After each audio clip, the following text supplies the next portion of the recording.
Well, hello, everyone. How's everybody doing today? I see Great. How some, are you? I'm doing fantastic. I see some familiar faces and some unfamiliar faces. So this is exciting. If you have love to see your face, if it's possible, turn your camera on because gosh, this is so much more fun when we can interact with each other. Don't you guys agree with that? We get to see everyone and not just the five or six that are brave enough because if you've been on a call with me, there's a very good chance I'm going to call on you. So just get ready. Get ready. All right. We're going to want to respect everyone's time, but we're going to give everybody another 30 seconds or so to get logged in. So for those of you who don't know me, my name is Sydney Fullen, and I'm a coach with Watson Powers. If you're with us today for the first time, welcome. If you are one of our clients and have joined us many times before, welcome back. So let's get those cameras on, guys, so that we can be interactive. Even if you're in your car, even if you're in your pajamas, nobody cares. All right, so here we are, the 1st of May. Anybody but me just completely amazed that we're already 4 months into the year, and it feels like things are going very, very quickly. So in light of, for all my, I know we've got mostly US clients, there's some Canadian clients, but for those of us in the US, we know there's a lot of changes that are coming with this NAR settlement and so forth, and the value of taking a listing has just gone up about 500%. Would you guys agree with that? That, are we still going to work buyers? Absolutely. But the value and I really think the easier route is going to be taking listings. So that's what we're going to talk about today. I've got 2 or 3 pages of notes that I took getting ready for today's call. And so we're going to talk about how to take more listings. These are not in any particular order. And if you have a question, just raise your hand or, do the little reaction thing or something to get my attention, because again, we want this to be interactive. Try to hold this to 30 minutes. We may go a little bit over. We'll see what kind of questions that we have. So the first thing that I want you guys to write down is, if you want to take more listings, you have to get connected to your goals. So what does that mean? That means that every day you need to know and embrace what the goal is for the month. Where are you in relationship to the goal and what you need to do to accomplish it? Now, for those of you that I'm coaching or have coached in the past, you know that that's a central part of the coaching that we do together. Is every month we've got specific things that we're trying to accomplish. So here on May the 2nd, you should have detailed how many listings that you want to take, how many sales you want to make, and how many closings that you're going to have. Now, I know there is a lot of talk about contacts, and we've all heard it. Oh, my goal is 20 contacts a day. I'm going to say this to all of you. It is not about the contacts. And I'm not suggesting that you don't have to make contacts. You do have to make contacts to take a lot of listings, but that's not your goal. Your goal should be how many appointments you're setting every single week. So I'll give you an example of how your week should go. Let's say you've got a goal to take 4 listings for the month. That's 1 listing a week, right? So in order to take 4 listings, isn't it safe to say that you probably need to go, depending on your skill level, you need to go on between 6 and 8 appointments. Everybody with me so far, right? So this week, for you to take 4 listings, you need to go on 2 appointments. Now, if you don't set 2 appointments, if you don't go on 2 appointments this week, and then you don't do it again next week, and you don't do it the week after that, or the week after that, what's the chance that you're going to take 4 listings? The chance is 0. If you don't have appointments, you're not going to take the right number of listings. So what I'm suggesting to you is you've got to get in connection with how many appointments you're setting every single week. Now, a couple of things I'm going to suggest to you is, one, you need to front load your hot prospecting at the beginning of the week. Who's heard about front loading before? If you've coached with me as an agent, you probably have heard this concept before.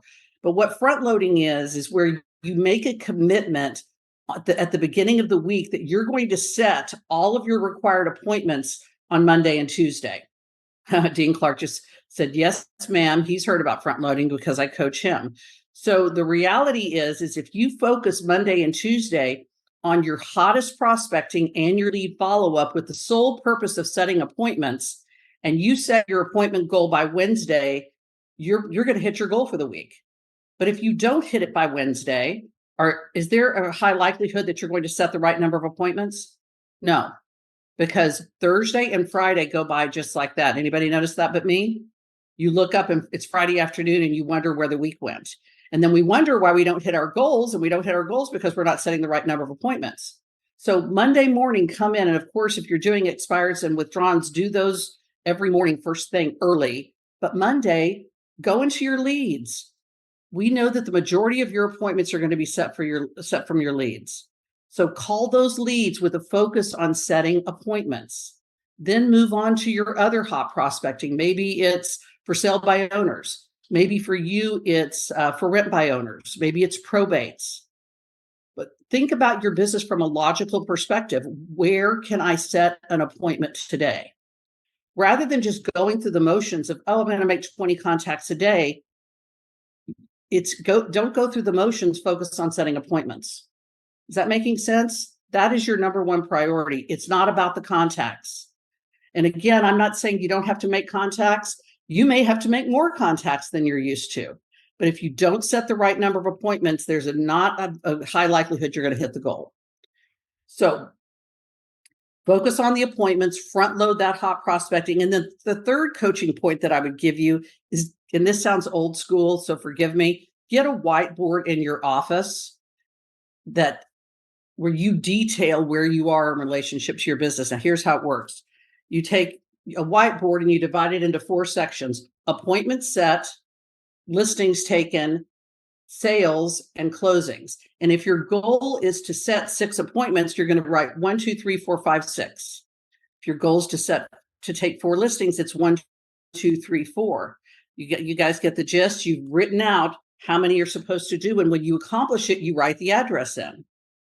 Now you want to put this board someplace where everyone's going to see it, especially you. I've got a great coaching client. I don't know if Chris Yoakum's on the call or not, but Chris is a great agent, great listing agent, great prospector. And what we noticed is he was making a lot of contacts, and he was actually going on a lot of appointments, but he wasn't hitting the goals. We put this board up in his office, and within 30 days, he started hitting his numbers. You know why? Because it was right in front of him. Every day he had to look at it and say, oh gosh, it's the middle of April and I haven't taken any listings yet. What do I need to do to get back on track?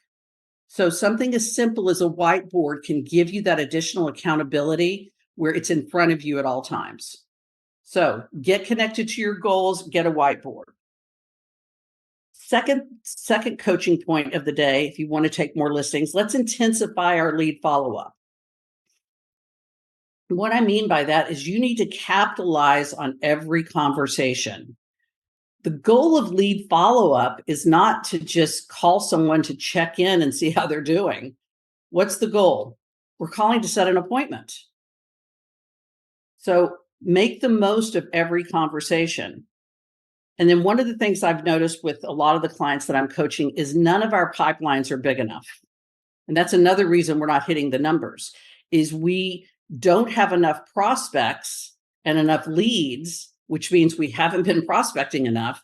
And therefore, we're not setting the right number of appointments and not taking the right number of listings. So increase your pipeline. If you've got 10 good leads in your pipeline, increase it to 15. If you've got 5 good leads, increase it to 10. You probably need twice as many leads right now because of timing, because of houses that sell before they even get to you sometimes, because people's plans change. And here's the other one, because you think people are more motivated for other because you didn't follow my first coaching point, which is to capitalize on every lead and ask more questions. So you've got to get real with the quality of your leads. Here's a little trick. If you run across a lead and you don't want to call it, do you know what that means? Anyone? Call it. There's Marie. She knows it's a bad lead.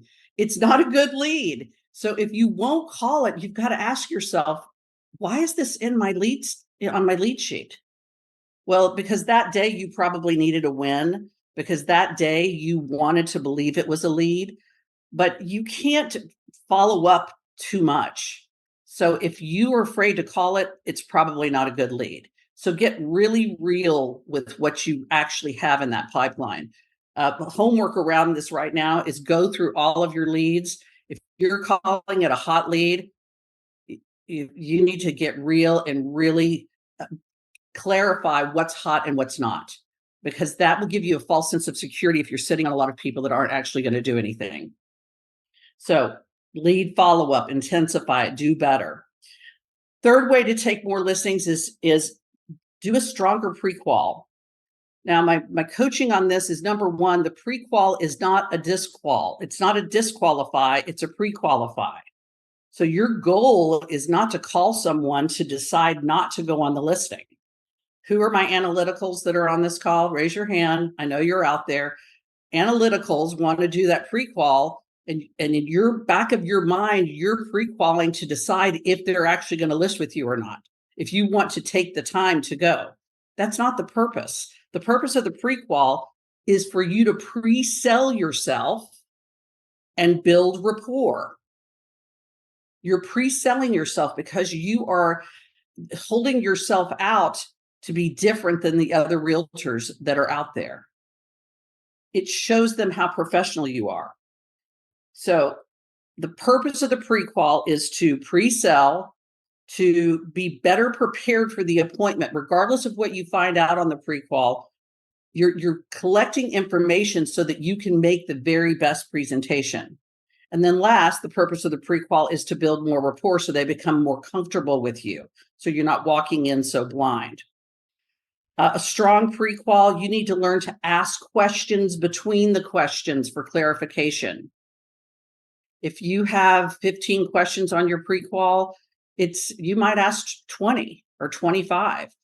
Remember, we're collecting information so that we can make the very best presentation that we can. Don't present during your pre-qual. If you hear things that are going to be objections, maybe they tell you that they're only going to pay a 3% commission. You don't need to address that at the pre-qual. That will be addressed at the actual presentation. So you might have that urge to defend why you need more. That's not the purpose of the pre-qual. The other purpose of the pre-qual is to listen for their personality styles. So easy question. Mr. Seller, tell me a little bit of something about your home. Tell me about your house. How they answer will tell you what personality style they are. And then it allows you to tailor your presentation around their personality style. And then this came from Steve Powers. I'm sure you guys have heard this before, but we need to pre-qual both of the sellers whenever it's possible. Because isn't it possible that you're going to get two different sets of answers? Yes. Isn't it probable that they're going to be different personality styles? Absolutely. So when possible, pre-qual both of them. And again, that will set you apart from the competition because no one else is doing that. All right, next way to take more listings is to create a pre-listing system,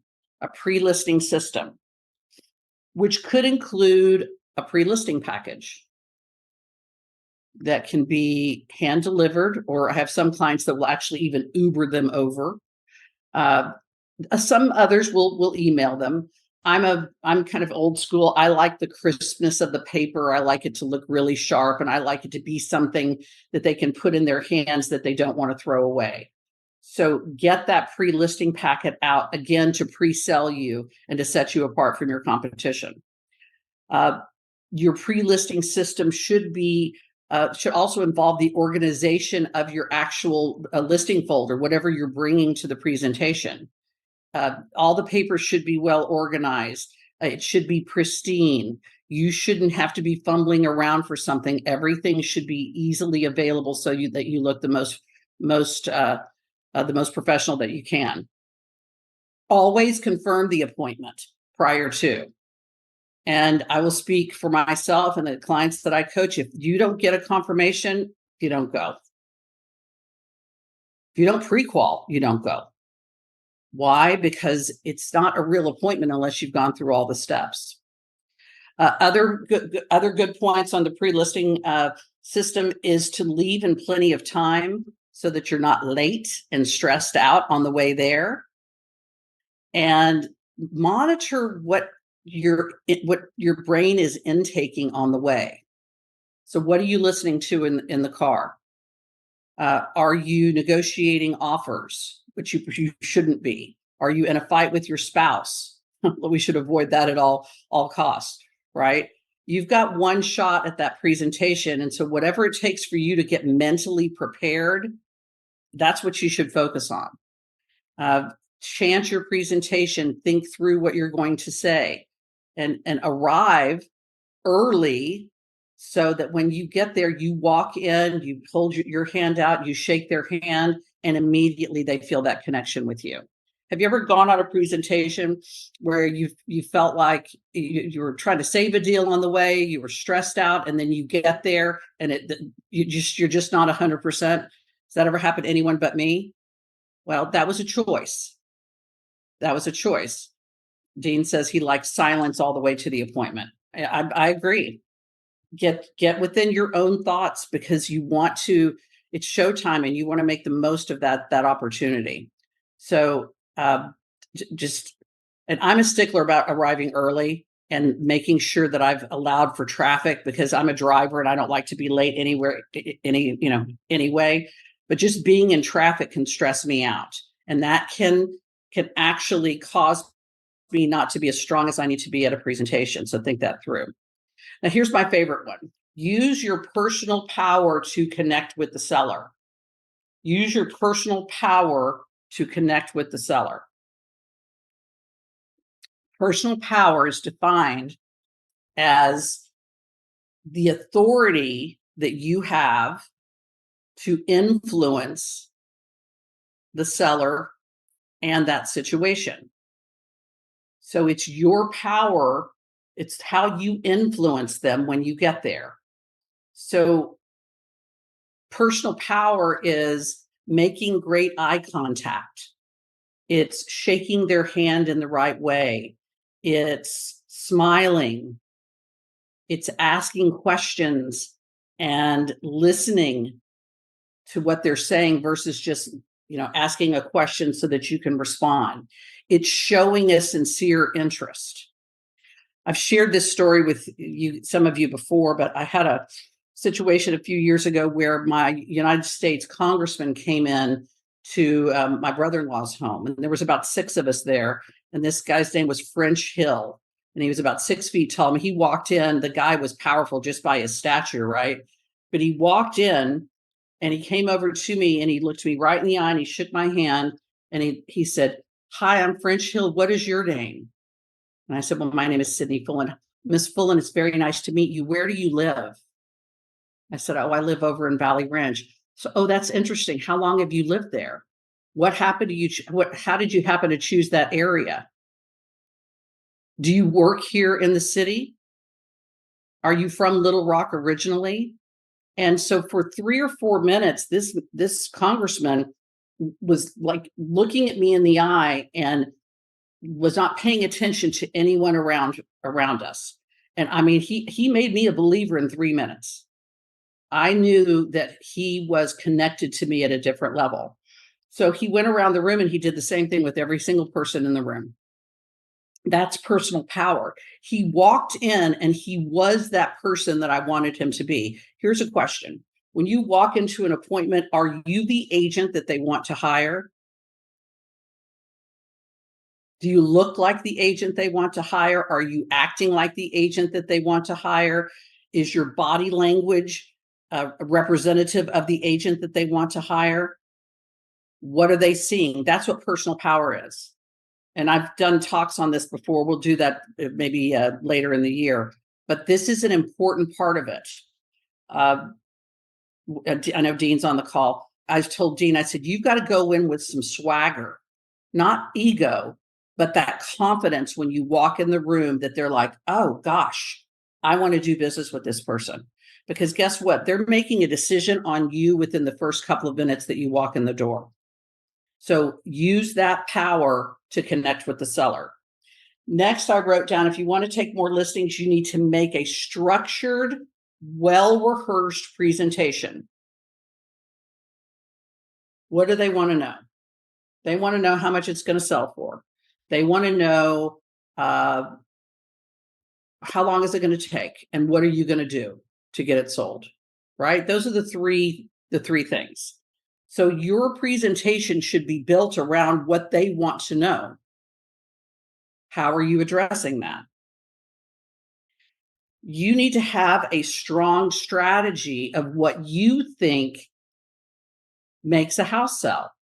Because what Marty Davis thinks gets a house sold and what George Langford thinks gets a house sold could be two different things.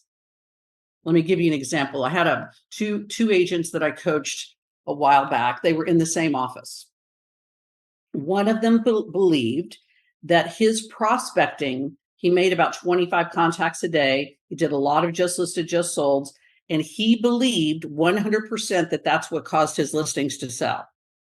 And that was his belief system. The fact that he prospected for business every single day, he was in touch with the market. He knew what was happening. He was an active agent, and that's what sold listings.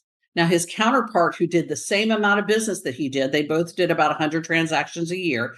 His counterpart was heavy into SEO and lots of, Facebook ads and things of that nature. And he believed that's what got his listing sold. Who was right? They both were, because it's their own belief system that mattered. They were able to sell to project what their belief system is. So you need a strategy. What do you believe gets a home sold? Because if you believe it, the client's going to believe it. If you don't believe it, boy, they're like dogs. They can smell fear. Have you guys ever noticed that? They will smell it on you that you're disingenuous, and then it's a done deal. So what is your strategy? What is your belief system on what it takes to get a home sold? Now, I wrote this down, and this is controversial, but no one cares how good you are or how good you think you are. They do not care. They don't care if you sold 100 transactions last year or you sold 5. You guys ever wondered why some of these people that you've never heard of get listings, and you go, how could they get a listing? There's something that the seller liked about them. There's something in that person that the seller entrusted their biggest investment. So you keep the ego out of it. The fact that you've sold 100 listings or properties or 50 or 40 or whatever it is, use that to build your confidence and be that agent. But the clients really don't care about that. They don't even know what that means. I mean, our vernacular and how we rate things are really irrelevant to the public. So nobody cares how great you think you are. All they want to see is, are you the person that I want to do business with? Do I trust you? Do I like you? Do I think that you can get the job done? Next, I wrote down, have great energy. And I wrote down, have some swagger, Dean Clark. Now, swagger means you walk in and you own the room, right? That you got this, that you are orchestrating the entire presentation. And I wrote down next to that, assume the close.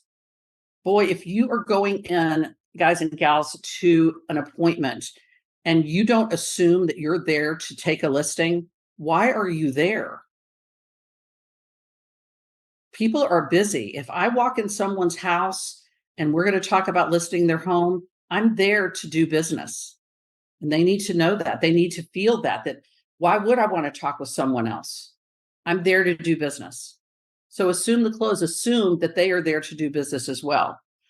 By the way, just a little personality style. If you're presenting to a driver, guys and gals, if you don't sign them, you did something, you screwed up. Because drivers I'm a driver. I don't have you in my home unless I'm going to do something, because I'm not wasting my time. Drivers are buyers, they're not shoppers.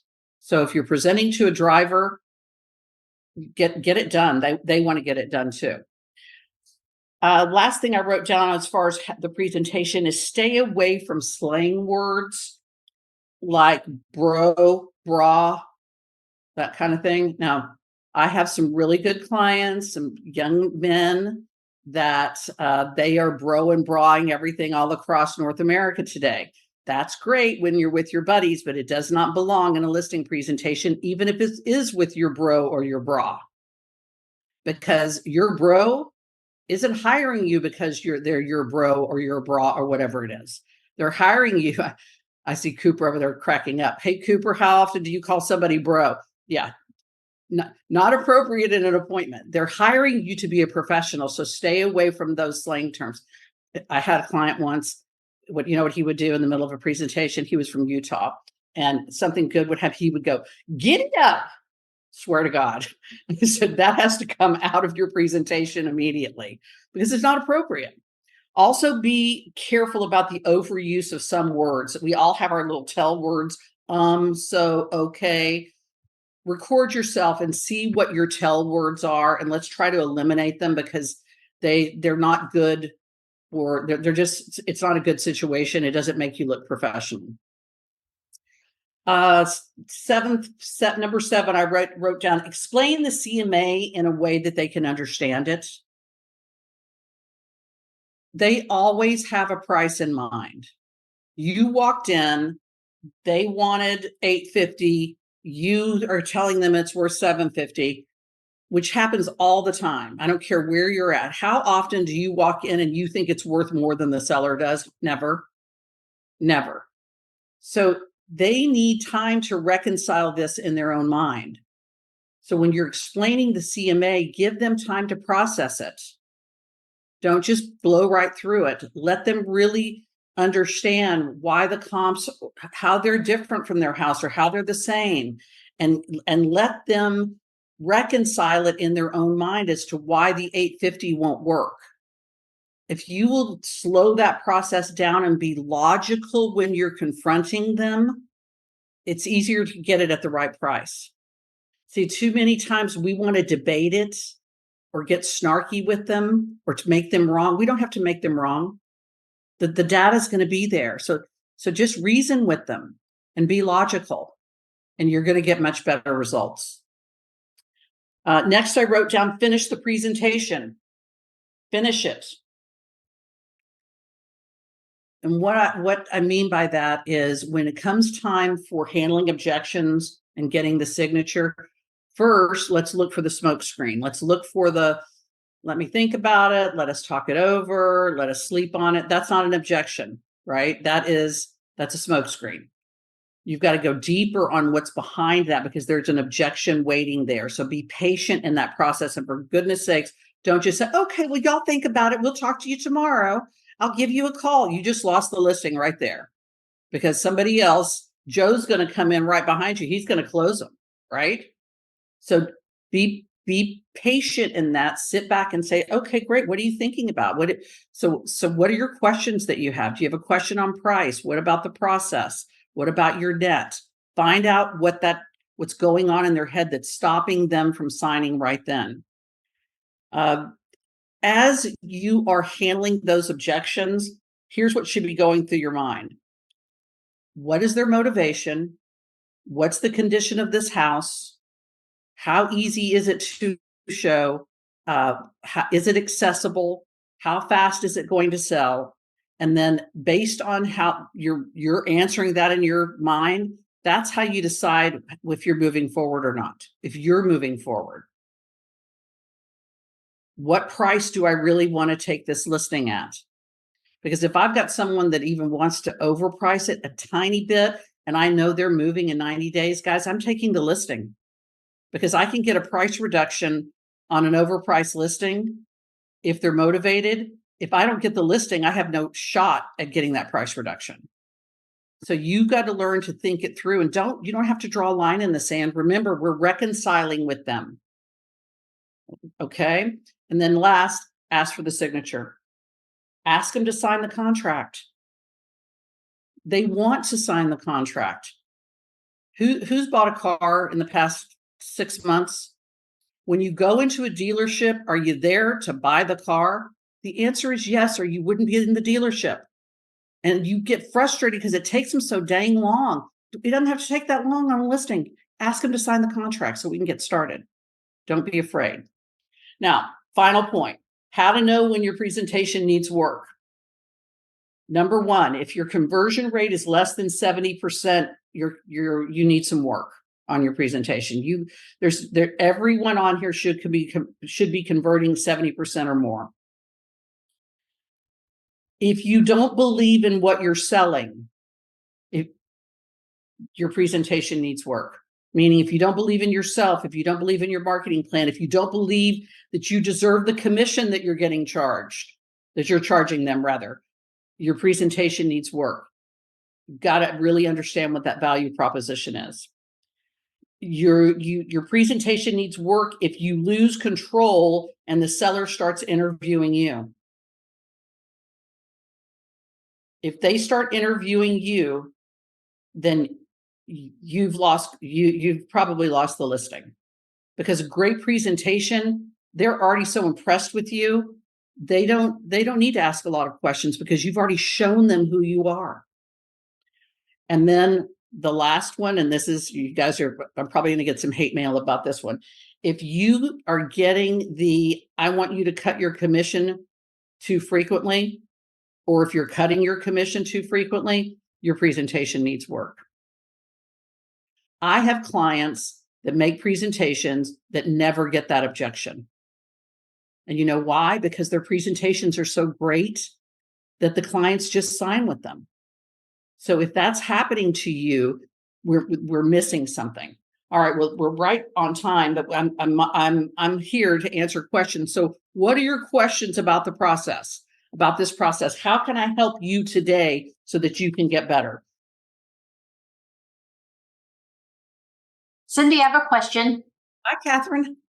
Hey, it's not so much about the process, but I need to hammer down my listing presentation. I think I get them based on luck. Honestly, I get them 9 times out of 10 when I go, but I want to be more, I want to have something just concrete. So we need to have a class on that. We need to have, yeah. Okay. There you go. Answer that one. So we need to do a little training on that. So what I would do, and we all struggle with this a little bit. When at the beginning I said make it structured. What I would do is I would do an outline of exactly what you want to talk about. What is your process going to be? Now I will share what I coach on. This is my personal belief. There's others that have different beliefs, and they'll both work. But my personal belief is I want to talk about their motivation and the price first. Because from my perspective, if I can't come to terms with them on price, the rest of it doesn't really matter. Doesn't matter what I'm going to do to sell the house. It doesn't matter how much they like, they like me. What really matters is, can we come to terms on price? So I like to start with the price and then move on to the marketing side if I need to. Sometimes you don't even need to if you've done a strong presentation. But there's other coaches will say, well, let's talk about everything with the marketing that we're going to do first. And that's okay too. So Catherine, you need to decide what works best for you. What's that flow going to look like for you? And once you identify what that structure is going to be, then write out the questions that you want to ask. Right. So Ryan Alty said he likes to find out their motivation before he goes on the appointment. That's the most important thing. So Catherine, decide how you want it to be structured. And then if you'll follow the same structure over and over and over again, you're going to get better results because that repetition of doing it the same all the time is going to make you stronger. Now, here's a little side note on this. There's a tendency that when we're presenting to our center of influence and our past clients, that sometimes we skip some of these steps. And what I want to say to you guys is that is a no-no. Though that group of people deserve more from you than everybody else does because they are the foundation of your business. So why would we skip steps? they deserve the same level of service and your attention more than anyone else, or at least as much. So don't skip the steps. So if I'm presenting to someone I know really well, I'll say to them, listen, I know that you and I know each other well. This is so important. I'm going to go through this very thoroughly. So forgive me, because some of these, I know a lot of this, but I want to make sure that I'm not skipping anything. And I'll just preface it with that. So just make sure that you're doing it the same way all the time. Thanks, Catherine. Other questions? Who else has a question? Hey, Sydney. I've got a question regarding the process. Do you ever talk about the process at all with the seller of selling a house? I love the process. So typically what I coach on that is we go over the process typically after the listing is signed. So get it signed, and then I'll say, okay, let's discuss what's going to happen next. Okay. And then we'll go over the exact process. This is when the sign is you're going to hear from my assistant. The signs will go out in this period of time. It'll be in MLS, et cetera. And then I talk about price reductions and seller servicing. Now, George, the only change I would make to that is when I'm handling objections, if one of the objections is they don't understand the process, then I'll cover that during the handling objections. Okay. And as far as your marketing plan, because that's separate, obviously, from the process, do you go down each point, or because I have like a 25 point, what I do that I print out and give to them, but how in depth do you go in when you're presenting to the Great question. It depends on their personality style. If I'm presenting to a driver, I'm not going to go through all the points. I'm going to say, here is a comprehensive plan.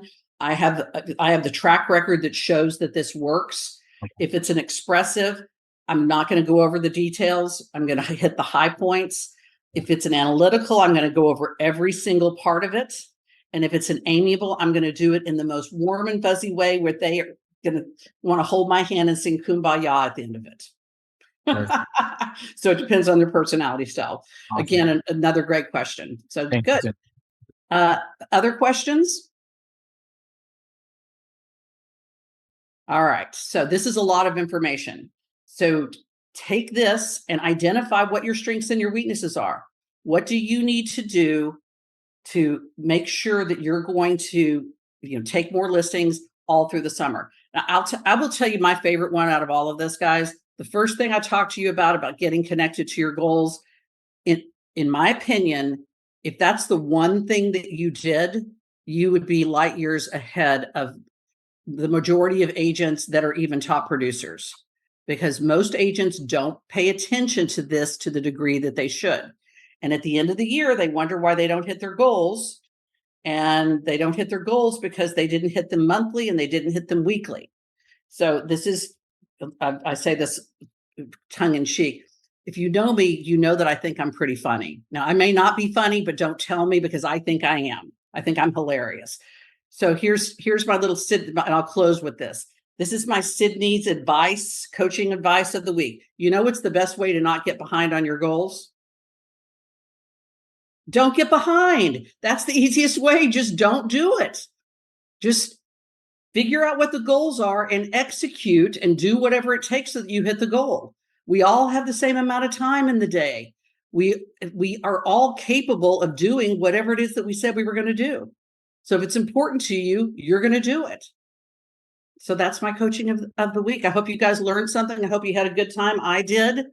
Have a great week. And two things in closing. If you aren't part of our Facebook Watson Powers community, go on Facebook and join the community. It's great. I post on there all the time. So does Gordon. And Steve's posting as well. It's a great place for you guys to get to know each other better as well. Send referrals, ask questions. So be a part of that. And then also we've got our Scottsdale Summit that's coming up in September. So get that on your calendars. It's going to be a great event. Space is limited. So if you want to go, get registered. And it's a fantastic event. It's a fantastic facility as well. So with that, I'm going to let you guys go. Have a great end of the week. Set your goals for the month and let's execute. All right. See you later. Bye.